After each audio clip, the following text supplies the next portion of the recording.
নমস্কাৰ সকলোকে। মই কাশ্মীৰে মোৰ অন্য এটি ভিডিঅ'লৈ আপোনালোক সকলোকে স্বাগতম জনাইছোঁ। আশা কৰিছোঁ মল্লিকা দাস গ্ৰন্থখনিৰ আগৰ দুটি খণ্ড আপোনালোকে নিশ্চয় শুনিছে আৰু শুনি ভাল পাইছে।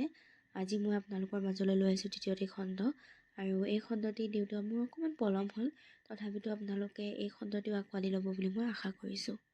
আহকচোন জানো তৃতীয়টি খণ্ডতনো কি আছে মল্লিকা দাস গ্ৰন্থখনিৰ।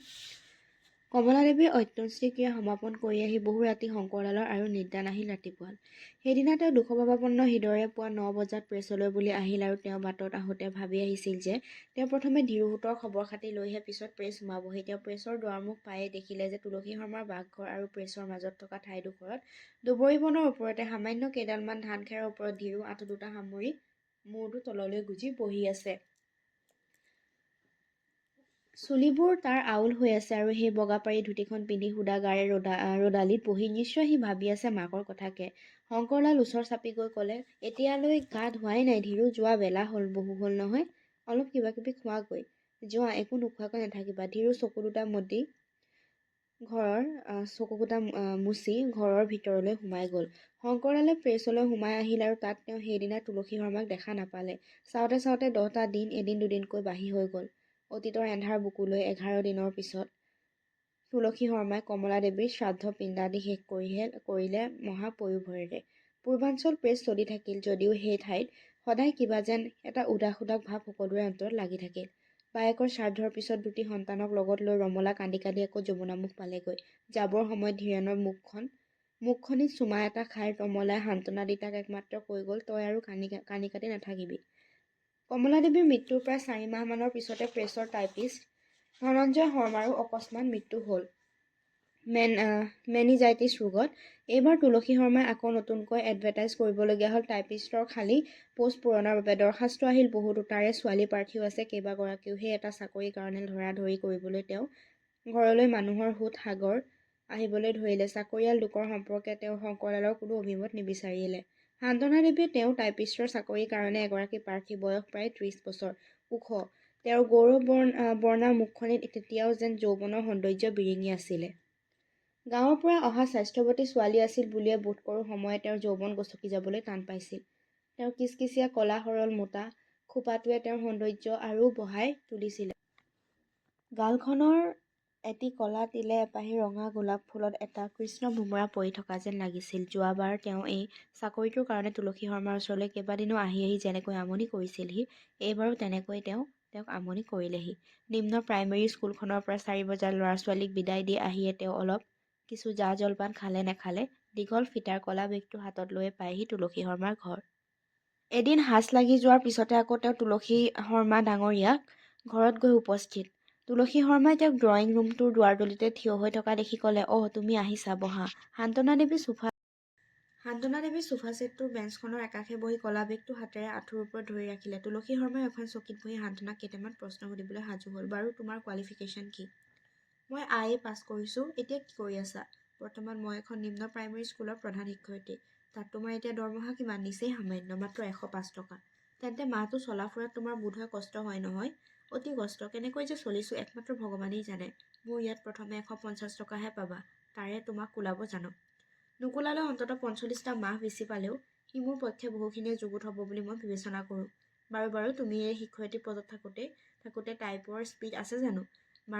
মোৰ এতিয়াও সুন্দৰকৈ অভ্যাস আছে, তথাপি অন্ততঃ কিমান হ'ব পাৰে, এতিয়াও 35ৰ পৰা 40ৰ কম নহয়। শৰ্মা আৰু সান্তনাৰ মাজত এনেকৈ খুচুৰা-খুচুৰি কথা প্ৰায় 15-20 মিনিটমান হৈ গ'ল। ভিতৰৰ পৰা প্ৰেছৰ পিয়ন আদিতে একাপ সুদা চাহ আনি সান্তনা দেৱীক চেণ্টাৰ টেবুলখনতে দিলেহি। শৰ্মাই কৈ উঠিল, চাহ খোৱা। আদিত বিদায় হৈ গ'ল।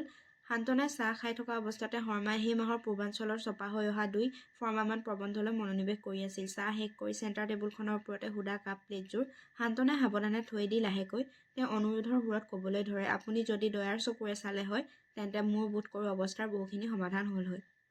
যোৱাবাৰো মই আপোনাৰ তালৈ বহুদিন আহিছিলোঁ, আৰু আপোনাৰ প্ৰেছত চাকৰি কৰিবলৈ মোৰ অৱশ্যে হাবিয়া হৈছে, আপুনি অলপ চালেই হয় আৰু। তুলসী শৰ্মাই সামান্য পৰ চিন্তা কৰি সান্তনাৰ মুখৰ ফালে চাই ক'লে, এপ্লিকেশ্যন 27খন।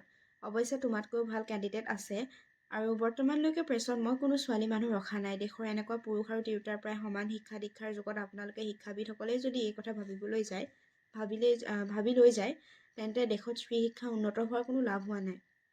তুলসী শৰ্মাই সান্তনা দেৱীৰ প্ৰকৃত সত্য কথাষাৰিৰ ওপৰত বিশেষকৈ মন দিলে আৰু তেওঁৰ মন আকৃষ্ট হ'ল যে বাস্তৱিকতে মহিলাগৰাকীয়ে তেওঁৰ প্ৰেছত কাম কৰিবলৈ আগ্ৰহান্বিতা। তেওঁ ক'বলৈ ধৰিলে, বাৰু আমাৰ প্ৰেছৰে পৰা এখনি মাহিলী আলোচনী যে প্ৰকাশ পাইছে জানা নহয়?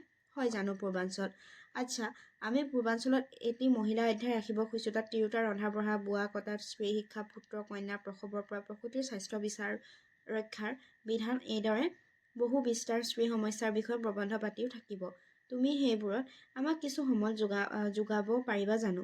স্ত্ৰী শিক্ষা আৰু বৰ্তমান যুগত নাৰী নামক আনকি মোৰ নিজে হাতে লিখা প্ৰবন্ধও আছে। আৱশ্যক হ'লে মই আপোনাক হয়তো আনি দেখুৱাব পাৰোঁ।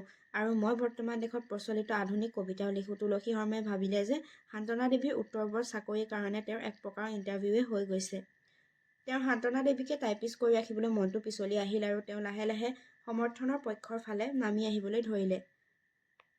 অলপ চিন্তাৰ পিছতে সান্তনা দেৱীয়ে অলপ সুচল যেন পাই আকৌ কৈ উঠিল, আজি আপোনাৰ প্ৰেছত যিমান কেইজন পুৰুষ কৰ্মচাৰীয়ে চাকৰি কৰিছে, মোৰ বোধেৰে সি আপোনাৰ নিজস্ব কাৰবাৰ বা ব্যৱসায় হ'লেও তাত অন্ততঃ 3ভাগৰ এভাগ হ'লেও মহিলা কৰ্মচাৰী নিয়োগ কৰা উচিত আছিল।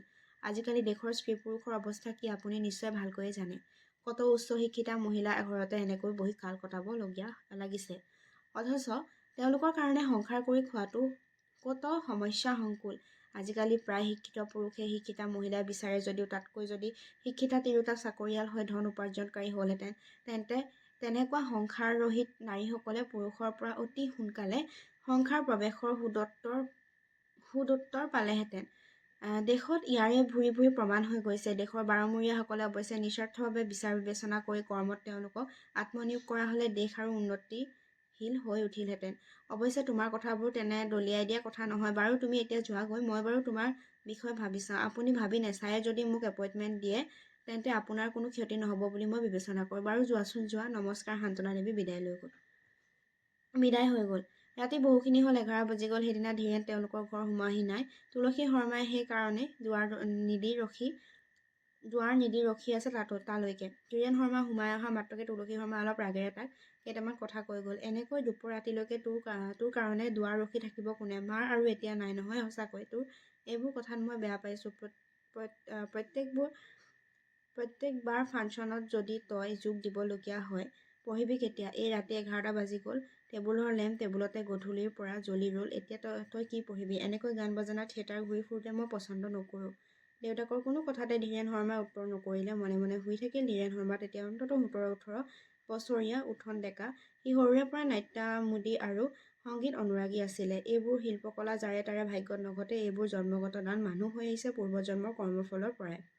পৃথিৱীত ধন খৰচ কৰি ঘটি লোৱা ই বিদ্যা নহয়। এই গতিকে এটা অশিক্ষিত অপৰাদৰ্শী অপৈণত ৰিক্সাৱালাৰ গলাটো শ্ৰুতিমধুৰ সংগীত স্ফুৰিত হৈ উঠে। চহৰত আৰু আশে-পাশে থকা ঠাইবোৰত freshers, social prize meeting, school কলেজৰ সৰস্বতী পূজা আদিতো গান গাবৰ কাৰণে ধীৰেন শৰ্মাৰ নিমন্ত্ৰণ সদায় আছে।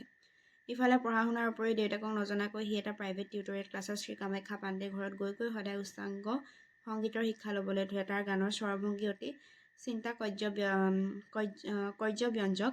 সংগীতৰ বাক্যালাপবোৰ অতি মিঠা। সেই গতিকে গুণীৰ গুণত জনতাই সদায় যোগায় মৰ্যাদাৰ অৰিহণা। পাণ্ডেৰ ওপৰত ধীৰেন শৰ্মাৰ সংগীত শিক্ষা কৰা কথাটো কিন্তু শংকৰলালে আগৰ পৰাই জানিছিল আৰু তেওঁ কিন্তু ধীৰেনক এই বিষয়ে কোনো বাধা দিয়া নাছিলে। কাৰণ তেওঁ নিজেই এজন সংগীত অনুৰাগী আছিল আৰু আনকি তেওঁৰ অকণমানি ছোৱালীজনীকো সংগীত শিক্ষাৰ বাবে মাষ্টৰ লগাই দি আহিছিলে। তেওঁ জানিছিল যে গান শিকিলে ল'ৰা-ছোৱালীৰ পঢ়া-শুনা নষ্ট নহয়, বৰং গান শিকা ল'ৰা-ছোৱালীৰ অন্তৰ সদায় পবিত্ৰ হয়। আনকি সংগীতে এজন লোকৰ জীৱনৰ আন ক্ৰমবিলাকক উদ্যমহে যোগায়।